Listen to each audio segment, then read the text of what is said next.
Ay, wag na yan. Okay. Okay, wag muna yon. Wag muna yung kay ano, wag muna yung kay Abalos. Dahil today, actually, ang ating pag-uusapan natin ngayon, Code Blue. Code Blue ni Nakaw sa Bayan. Code Nakaw na Yaman. Code Vukol at ang Code Private Plane. Okay? So mga kababayan, dun sa mga hunghang katulad ni Robert, ayan, this picture is for you. At dun sa mga jinggitero at jinggitera na sinasabi, ito yung jinggitero at jinggitera na kunwari sumasama sa rally, pero kumikita lang ng pera o nagnanakaw o nang uuto, ito para sa inyo to.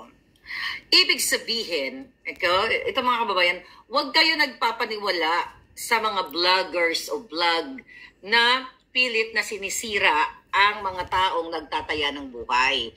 Kasi ibig sabihin yan, they are not fighting for you. They are fighting for their vested interest. Correct. The moment na itong mga taong ito, ang mga bangag din, bangag na ng mga vloggers, naniniwala kay Bangag Jr., ibig sabihin mga palangga, wala sila sa tamang pag-iisip. correct. Imagine mo, sinabi ni Bangag Jr. na ang iba pang analysis ninyo, tape record, di ba? Yung kanyang video.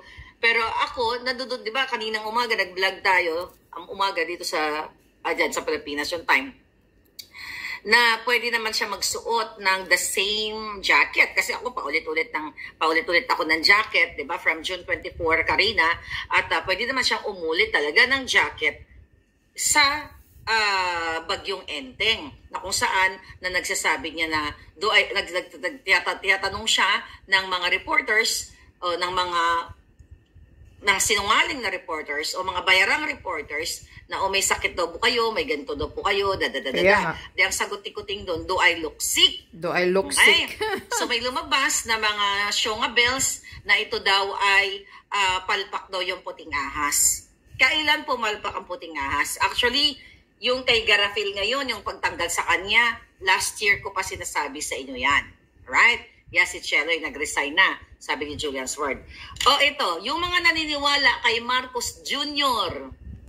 na hindi sila nagbugbugan ni Lisa Tanas, na hindi sila nagkabukulan o hindi nag-code blue si Bangag Jr., nabudol na naman muli kayo. Imagine nyo, niloko na naman kayo ni Bangag Jr. Kasi ipinakita na, buti na lang may mga magagaling. Thank you, sila Maitet, sila Sandra Palangga, na talaga namang kahit ako'y nagpapahinga, natutulog, kayo din mga Palangga, ay nagpapakita ng inyong pagsasaliksik. So ito yung picture on the day na tinanggap ni Bangag Jr. or nakipag-meeting sa Colombian ambassador. So itong picture na ito ay galing doon sa RTVM. Itong araw na ito, syempre formal meeting, di ba? Dignitaries syempre hindi siya pwedeng magsuot ng naka-jacket siyang kulay pula na parang kunwari, i-rescue niya yung mga nalubog ng baha. Ito, magpaliwanag kayo. Okay?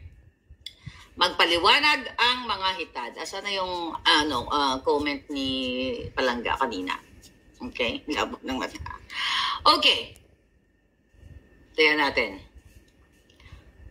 Okay. Sabi ni Palangga, Madam, A1 po lahat ng information. Ito, magpaliwanag kayo. That one? Yan, tingnan nyo yan. Yan yung kanyang bukol.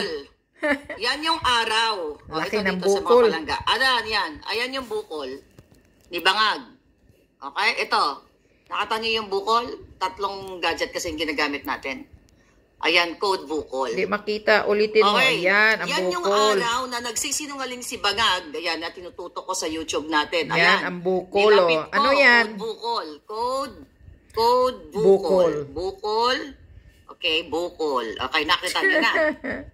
Okay? Code bukol. Nakita niyo, ang dami na nag-post. Ano ibig sabihin yan? Ano ba yung part ng tao? Ito, 'di ba, itong front ng ating elbow or anti cubital ek. Okay, sa medical term. So ito, 'di ba, ano ba 'yan? Diyan kinukuha ang dugo. Okay, yung blood sample diyan sa vein mo. Actually ako hindi visible yung vein ko eh. Kaya nung nakaraan, nung nagpa-medical ako dito, ako kinuhaan sa dorsal area, back of the hand. Okay? Right? Or pwede rin ng IV. Di ba? So anong ibig sabihin yan? Bakit may lump? Bakit may bukol? Hindi mo kailangan maging medical inclined or hindi mo kailangan na mag-aral ng pagdudoktor o pag-nurse, 'di ba? Kung ito ay wala lang, 'di ba? Simple. Pwede rin 'yan fourth cut ng mga dialysis patient. Pero mostly dito nakalagay sa jugular area, 'di ba? Tsaka dito sa chest, 'di ba? Sino nagano sa inyo nagda-dialysis dito, 'di ba? Kasi more safe dito sa area na to. But we're not gonna talk about dialysis here or medical terms, 'di ba? Kasi hindi naman to subject for nursing review or whatsoever. 'Di ba? Ang sinasabi lang natin, may bukol siya. So, kung may bukol siya, ano ang pwedeng nangyari doon? So, pwedeng sinaksakan siya ng what? Pwede siyang sinaksakan ng IV para, for emergency. Para ma-revive agad. Tawag dito, for emergency medication, dahil nga based dun sa ating puting ahas, ay nag-color blue siya. Dahil nagsapakan sila ni Lisa Tanas, at si Lisa Tanas ay may tulong dugo dito, then tinawag na yung PSG, tapos in-airlift sila papuntang St. Luke's, ayon sa puting ahas. Alright? So ngayon, pwede ka bang magkaroon ng bukol na iuntog mo yung sarili? Pwede rin. Pwede nagbag-aanuhan kayo. Hindi, ganun kalaki. Pero very visible nasa dito sa area na ito. So ibig sabihin, pwedeng sinaksakan siya ng kinuhaan siya ng dugo o sinaksakan siya ng gamot, whatever gamot para, o pwedeng steroid, pwedeng anything na pwedeng mag-help sa kanyang pagko-code blue para i-revive. I-revive diba? nga, yeah. Pwedeng ganun ang nangyari diyan, or pwede rin fast revive. Nung nilalagyan siya ng ng IV medicine through this area, mga kababayan, ay nagkaroon ng ang tawag doon sa term na yan, pinag-usapan namin ng kaibigan ko kanina, infiltration. Ibig sabihin na imbes na yung IV fluid, whatever fluid inside, para i-revive siya, kung ano man yung nararamdaman niya during that time, dahil sabi ng ating puting ahas, hirap siya huminga, mga kababayan, ay pwedeng nag-dislodge yung karayom, o pwedeng, yun nga, yung water or intravenous fluid ay nag-infiltrate, hindi napunta dun sa blood, sa vein niya. Kaya para sa kanyang, sa kanyang yung intention ng gamot para dumaloy sa iyong dugo. Kaya sa salitang sa layman term, sa maintindihan natin, kumalat yung pwede yung gamot, yung fluid o whatever. Kaya nagkaroon siya ng lump or bukol. Okay? So ano ngayon? Sino ngayon ang fake news? Bakit siya nagkaroon ng ganyang bukol sa kanyang inner elbow? Bakit siya nagkaganyan? So pwede nga nagbugbugan sila ng bonggang-bongga talaga, at pwede rin yan galing sa medical procedure na sinasabi ko. Correct. Sino ngayon ang fake news? Hindi kayo mga syungabels na umaasa lang kayo dito sa puting ahas, tapos all of a sudden, naniwala kayo kay Bangag Jr. Ibig sabihin, bangag din kayo. Kasi mahina ang inyong pangunawa, mahina ang inyong paintindi. Correct. Nabigyan lang kayo ng konting tinapay, tatangu-tangu na kayo at nawala na kayo sa inyong paninindigan. Mga tanga. Na ang inyong bangag na presidente ay araw-araw nagsisinungaling. Correct. Diba? Araw-araw super sinungaling yung bangag na yan. Tapos ngayon, dahil inggit lang kayo, dahil hindi kayo nabibigyan ng mga information ng puting ahas, kaya sasabihin nyo ay palpak ang puting ahas ni Maharlika. Nurses, doctors, meron ba dito? Okay? Yes. Leakage, tama, si Susan. leakage, dislodge, infiltration, yan yung mga common medical terms na possible na mangyari dito sa area na ito. Yeah, correct. Okay? So yan. So yung mga syunga na mga tanga, na mga nabudol, magpapabudol pa muli sa'yo dahil inggit na inggit talaga kay Maharlika dahil hindi nabibigyan ng information galing sa puting ahas. Hindi kasi nagtitiwala ang puting ahas sa inyo, kaya ganon. Alright? So yun. So ano ngayon? Operation, Code Bukol. Sino paniniwalaan nyo? Si Kuting na sinasabi niya na hindi siya sick, pero dito pinagluloko kayo? Ulit-ulitin ko pa ba na araw-araw siya nagsisinungaling sa 5,500 flood control? Na uulitin ko pa ba na yung bagyo kasi malakas lang yung hangin. Ang problema malakas lang yung hangin. So yung unang bagyo binangga ng barko. Dito sa Bukol, physical yan.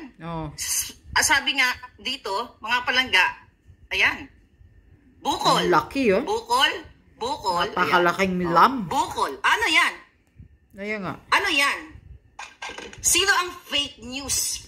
Napakalaking bukol. It's so, parang ito, yun yung nakakalungkot sa inyo dyan sa Pilipinas. Correct. Imagine nyo, naniwala kayo kay Bangag Jr.? Kahit subuan mo na ng ebidensya, basta tanga. Na hindi siya kailan ba nagsabi ng hindi talaga maniniwala. Kailan ba siya nagsabi ng totoo na sinasabi, babalikan natin, lumusob sa KOJC na ang mga pulis walang dalang armas, hindi nag-tear gas. Tapos ganun lang dahil kayo ay, nakrung-krung na rin siguro kayo. Diba? Baka tumitira na rin kayo ng pulburon. Sa isang kiglap lang, napaniwala kayo ni Bangag. Oh my God, don't believe in that kind of vloggers, mga palangga. Or yung mga page na kadyotahan lang. Tinitwist yung utak nyo, nababasa ko kasi. I mean, si Maharlika, sabi ni ganito, sabi, it's BS. So now, I will ask you mga darling, sino ang nagsasabi ng totoo? Ang puting ahas? Ayan. Can you comment? Yung ibang mga dyan. Yung ibang, yung doktor na ang pakomenten natin. Yung mga even yung mga medtech, yung nagwi-withdraw ng blood and everything. Saan niya kinuha yan? So maraming possibility yan. Yun nga pinaliwanag natin. Na-dislodge ang karayom, nagkaroon ng infiltration, hindi makita yung vein, kaya tusok na tusok, o baka naghanap ng ibang vein. Pero I don't think may nagsabi na possible na dialysis port doon, pwede rin port catheter. But you know that, right? Mga medical students, sabi ni Palangga, alam niya, infiltration. Diba? Ang pinaka-safest port catheter placement is right here. Diba? This is a jugular area. Diba? Kaya nga, ang dami kong mga pasyente na nahawakan na nandito sa area na yun, lalo yung mga cancer patient, mga ganyan. Nag-talk about, kasi that's, very, So, naka-cover yan dito. Pero kasi kay Kuting, if you talk about, ito yung access dito ni Kuting, kung nagda-dialysis, kasi may ganong theory na sinasabi na nagda-dialysis si Kuting, I don't think so. Kasi ang dialysis, mga palangga, port catheter, hindi yan pwedeng, bukas may dialysis ka, tutusukin ka na naman. Diba? Tatanggalin, tutusukin ka permanent. Well, it's not permanent. Temporarily, for a while, nandito siya. Para in case of emergency, blood drawing, pag-inject ng medication, the dialysis treatment, nandiyan lang yung placement niya. Nakatago lang. Diba? But not here. So definitely, emergency lang yung nangyari. So, sinaksa ka ng steroid or whatever pang pakakalma sa kanya. Right? Naluma si Satanas at Pinokyo kay Bangag. Okay? It makes sense now. Bakit palagi siyang mukhang hingal sa mga interview, siyang mukhang panay congested, sabi ni Regina Polamar. Kaya nga. Di ba sinabi natin sa inyo, di ba nag-stem cell pa yan? According to our puting sa Germany. Di ba? At nagsabi ko rin sa inyo, wala nila natin makuha ang medical history kasi you cannot get that unless na may mag-leak. Okay? Ang kanyang medical history, matatanggal yung doktor o mga nurses na magbibigay nun. Diba? Meron mga nagsabi sa ating puting ahas na closest na meron siyang liver problem. Okay? Pero yung issue dito sa code bukol o code bangag, it's not about liver cirrhosis o kung anumang mga gamot, anumang mga underlying condition niya. Wala tayong pinag-uusapan kahapon. Ang pinag-uusapan natin, bangag na bangag, si Lisa Tanas at si Junior, nag-umbagan, nagsapakan, sinakpak niya ng cellphone si Lisa Tanas, nagbugbugan sila, di ba? Then si Marcos Jr. nakaupo sa upuan na nagkukulay blue. Yun yung nakita ng mga PSG at ng mga staff nung binuksan ang pinto dahil nagtawag si Lisa Tanas ng emergency para i-leave sila. Alright? So now, ano ngayon? Sino ang sinungaling? Sino ngayon ang nagpapaniwala kay Bangag? Kaya nga. Daming mga tanga pa rin naniniwala kay Bangag. Ito sabi, ito magandang comment. Kaya pala, long sleeve, barong or jacket lagi ang suot ni Bangag. Last year pa ako naka-observe niyan. Parang nag-dialysis.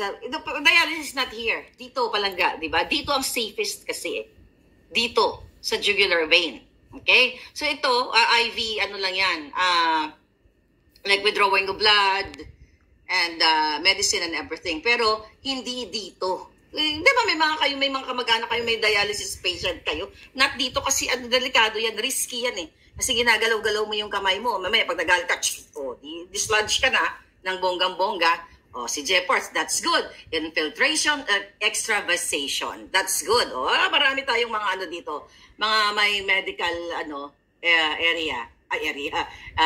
area of concentration. Fistula po. Yes, that's another word.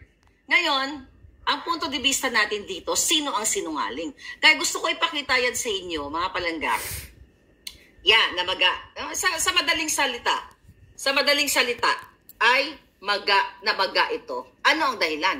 Ano yung nagkataon lang during that day na sinabi ng ating puting ahas na na-emergency na-lift siya papuntang hospital? So ano to? So ayun ang paliwanag. Bakit siya may lamp doon? Bakit siya may bukol? Bakit may inflation? Or pwedeng phlebitis. Diba? Namaga ang kanyang vein. Nabugbog ng karayom. Pwedeng ganon. Okay. So now, malinaw pa sa sikat ng araw na yung ibang mga vloggers na pinapollow ninyo, maaaring hindi yan para sa bayan. Or they're para sa views, o sasakay lang. So, that's BS. Diba? Kasi kung para ka sa bayan, mag-i-investigate ka. Ba, hindi ka pwedeng sumakay sa mga bangag. Imagine mo, naloko na naman kayo ni Bangag. The moment na naniwala kayo may Marcos Jr., okay? Sabi ni OFW's channel, bruise and inflammation. It's combination. Anything could happen, mga palangga. Sabi ni